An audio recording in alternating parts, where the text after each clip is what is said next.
Irrigation के वजीर से आगे नहीं जा सके। इमरान खान साहब ने आपको वजीर आला बनाया, आपको इस्लामी जमहूरिया पाकिस्तान एक न्यूक्लियर स्टेट का वजीर दिफा बनाया, और जब वक्त आया उम्मत के लीडर के साथ खड़े रहने का, सियासत देखें हुकूमतें आती जाती रहती हैं, आपकी तो आदत है पार्टियां भी बदलते रहते हैं, पार्टियां भी आती जाती रहती हैं, लेकिन सदियों में कभी मौका मिलता है उम्मत के लीडर के साथ स्टैंड लेने का। अफसोस हुआ कि जब वक्त था वफा का, जब वक्त था गैरत दिखाने का, खटक साहब आपने मायूस किया। मैं फिर भी आपका एहतराम करूंगा, लेकिन जिस तरीके से आप इमरान खान साहब से पीछे हटे हैं, आपको जवाब नौशहरा आपकी अपनी आवाम ने दे दिया है, तो मैं उस पर आपको क्या कहूँ कि एक कल के नौजवान इमरान खान साहब के सिपाही शाहद को जिताया। मैसेज आपको यह है कि खटक साहब हम आपके साथ तक थे जब तक आप इमरान खान साहब के साथ थे। मैं और कुछ नहीं कहूँगा, मैं उनको सिर्फ ये कहूँगा कि गैरत है बड़ी चीज़ जहाने तगदों में, पहनाती है दरवेश को ताजे सरेदारा। बाकी कल सुप्रीम कोर्ट में रिजर्व सीट का जो केस है वो सुना गया, ख़वातीन का, माइनॉरिटीज़ का, पूरी कौम उसकी तरफ नजरें किए हुए है।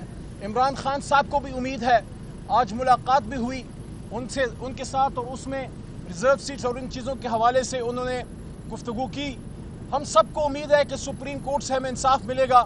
इमरान खान साहब ने बारहा ये बात की है कि जमहूरियत में ऐसे कभी नहीं होता कि आप एक जमात का हक किसी और को आप दे दें।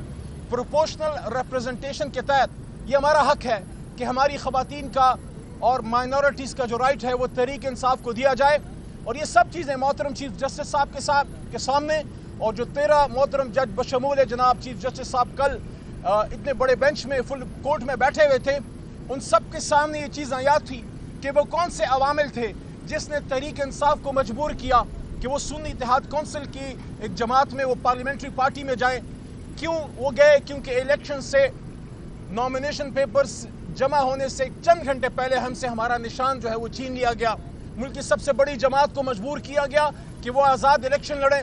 सलाम है पाकिस्तानी कौम को, जिस तरह उन्होंने निशान ढूंढ ढूंढ के इमरान खान साहब को, उनकी जमात को कामयाब किया। कोई सोच भी नहीं सकता था, पार्टी तोड़ दी गई, लीडर को गोलियां मार दी गई, लीडर गिरफ्तार कर दिया गया, निशान छीन लिया गया, लोगों को अगवा किया गया, ख़वातीन के सर से दुपट्टे छीने गए, सब कुछ किया गया। उसके बावजूद मरकज़ में 178 सीटें, ये लफ्ज़ याद रखिएगा, ये आपको इंशाल्लाह इसकी गूंज सुनाई देगी। 178 178 सीटें हम जीते, और 17 सीटें मियाँ साहब की जमात, जिसमें जो लोग हारे, मियाँ नवाज शरीफ, मियाँ शहबाज शरीफ, एहसन इकबाल साहब, ख्वाजा आसिफ साहब, you name it and you have it, Punjab की वज़ीर आला मोहतरमा मरियम नवाज साहिबा, ये सब अपनी सीटें हार गए। तो आपने क्या किया? आपने क्या किया कि जमहूर के फैसले के बरखिलाफ अपने मनपसंद लोगों को आपने बैठाया।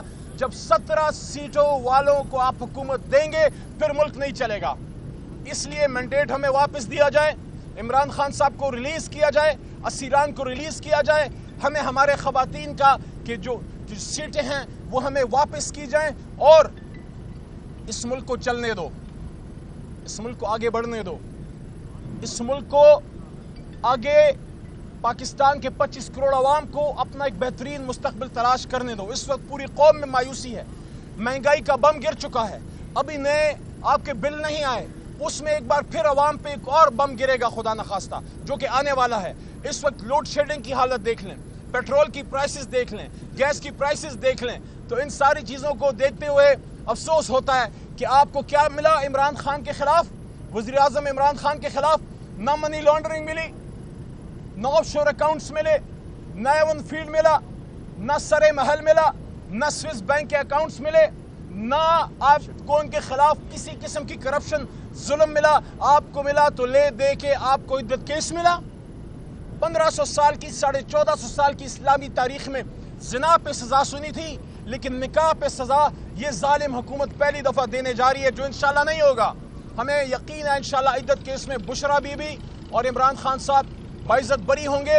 लेकिन मैं आज ये ज़रूर कहना चाहता हूँ कि माने का साहब, आपने कल बड़ी ज्यादती की।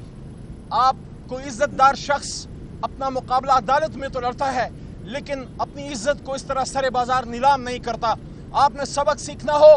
कल जो आपने इतनी लंबी प्रेस कॉन्फ्रेंस की इमरान खान साहब के खिलाफ और एक बापर्दा खातून बुशरा बीबी के खिलाफ, जो कभी आपकी इज्जत थी और अगर समझे तो आज भी आपकी इज्जत है, آپ عمران خان صاحب سے سیکھیے کہ عمران خان صاحب کی ازدواجی زندگی مشکلات کا شکار رہی ہے، لیکن جب بھی ان کا رشتہ ازدواج ٹوٹا ہے، نزدیکی ساتھی ہوتے ہوئے کہہ رہا ہوں، آپ میڈیا سامنے موجود ہے، عمران خان صاحب نے کبھی بھی اپنی سابقہ اہلیہ چاہے وہ جمامہ بی بی ہوں یا ریحام بی بی ہوں، کبھی ایک بات میڈیا میں نہیں کی۔ مانے کا صاحب سیکھنا ہے تو عمران خان صاحب سے سیکھیے، آپ چاہے جتنی حرزہ سرائی کریں، ہمارا رب گواہ ہے انشاءاللہ اس مرد مومن کو اللہ تعالیٰ جو ہے وہ عزت دے گا، سرخرو کرے گا۔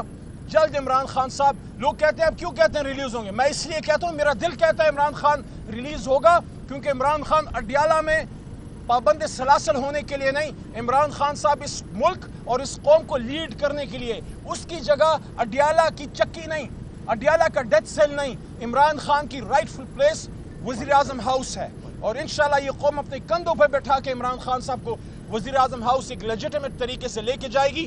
آخر میں پھر یہ بات کرنا چاہتا ہوں، میں بصد احترام چیف جسٹس صاحب اور اپنی سپریم کورٹ سے مخاطب ہوں، بصد احترام پوری قوم آپ کی طرف دیکھ رہی ہے، 25 کروڑ عوام کی سب سے بڑی جماعت کا حق پہ ڈاکہ مارا گیا ہے، ہم توقع رکھتے ہیں ہمارے ساتھ انصاف ہوگا، اور ہماری خواتین ریزرو سیٹس کی جو ہیں، ہماری بہن تو خیر وہاں سے آزاد جیتی ہیں پی ٹی آئی کے پلیٹ فارم سے، لیکن جو ہماری ریزرو سیٹس کی خواتین ہیں، جو ہماری مائنورٹیز ہیں، ہم توقع رکھتے ہیں کہ جتنا ظلم ہو گیا اس پہ بس اب ہمیں ہمارا حق دیا جائے، پاکستان کو آگے بڑھنے دیا جائے۔ بہت شکریہ۔ خان صاحب ایک سوال لے لیں، سوال یہ ہے کہ پنجاب اور سندھ کے اندر آپ کو جلسے کرنے